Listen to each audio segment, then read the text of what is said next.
This is Tim from YourSixStudios. Today in this video I'm going to show you how to make everything bigger on your screen for your Xiaomi phone. So if it's hard to read or something like that, let's swipe down from the top right and go to settings.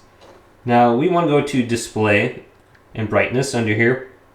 And usually under the display settings there's going to be something to change up the UI or for the font size. So we can go to font, go to font settings right here, and then we can make everything bigger.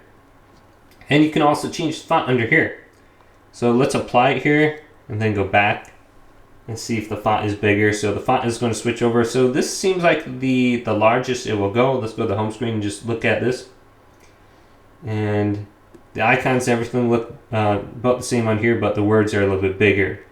So we can just change that around so it's easier to read. Hopefully this video did indeed help you out. If it did, leave it a big thumbs up.